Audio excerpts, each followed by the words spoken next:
5 स्थान है जहां पर भगवान शंकर को चढ़ा हुआ जल यदि हम लगाते हैं तो हमारे 9 ग्रह, चाहे शनि हो, चाहे राहु हो, चाहे केतु हो, चाहे बृहस्पति हो, सारे ग्रह हमारे अनुकूल हो जाते हैं। 5 स्थान बताए और बड़े सावधानी से स्मरण करिएगा उन 5 स्थानों का। शिव जी पे चढ़े हुए जल को यदि हम झेल कर अपनी नेत्रों पर लगाते हैं,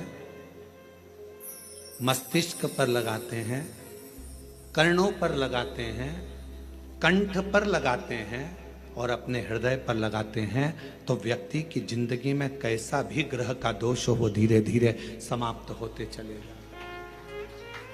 नेत्र, कर्ण, मस्तिष्क, कंठ और हृदय,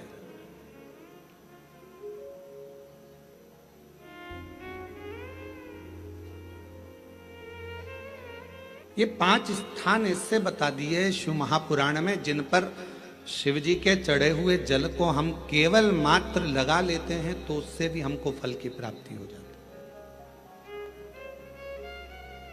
और शंभु शरणे पड़ी मांगू घड़ी रे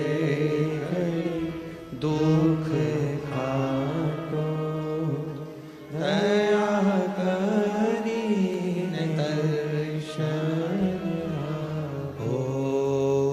शंभु शरणे पड़ी मांगू घड़ी रे दुख काटो दया करी दर्शन। 5 स्थान शिव जी को चढ़े हुए जल को लगाने का। पहला स्थान बोलिए, जम के बोलो जरा, नेत्र। दूसरा स्थान कर्ण, तीसरा स्थान मस्तिष्क, चौथा स्थान कंठ और 5वां स्थान अपना हृदय। मात्र ये 5 स्थान शिव जी के चढ़े हुए जल को आप अगर लगा लेते हो तो तुम्हारे ऊपर किसी ग्रह, चाहे शनि हो, चाहे राहु हो, चाहे केतु हो, चाहे मंगल हो, कोई ग्रह आप पर भारी नहीं रह सकता। और एक प्रैक्टिकल कर कर देखना, शिव महापुराण सुना करो तो प्रैक्टिकल जरूर करा करो, क्योंकि आपको मालूम पड़ना चाहिए कहीं सीओर वाला महाराज झूठ तो नहीं बोल गया। प्रैक्टिकल जरूर करो और प्रैक्टिकल का फल मिले तो पत्र में जरूर लिखकर भेजो कि हाँ हमने कथा सुनी थी कोरबा की और कथा सुनने के बाद मुझे 3 महीने में जो प्रैक्टिकल करा मैंने तो उसका फल मिला मुझे। प्रैक्टिकल करो। जिस लड़की को, जिस लड़के को मंगल है और ब्राह्मण देवता ने यदि आपको कहा कि इनको मंगल है, इसकी शादी में देरी हो रही है, मंगल के कारण अगर शादी रुक रही है, देरी हो रही है, विवाह में देरी हो रही है, तो उस बेटी और बेटे को 3 महीना लगातार शिवजी पे चढ़े हुए जल को इन 5 स्थान पर लगाना प्रारंभ कर दे। 3 महीने के बाद वो खुद कहेगा कि हाँ हमारा संबंध जम गया, हमें मंगल से कोई दोष नहीं लगा। स्वयं शिव कृपा करते हैं, स्वयं शंकर करुणा।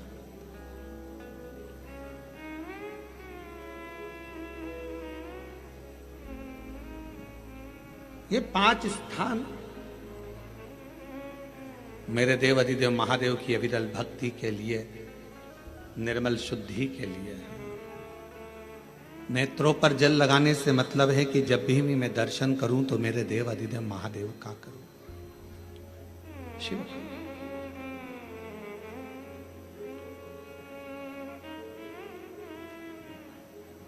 कंठ पर जल लगाने से मतलब है कि मेरे मुख से जो वाणी निकले, और मान लो मेरे मुख से कोई अपशब्द निकल गया तो किसी का बुरा ना हो जाए।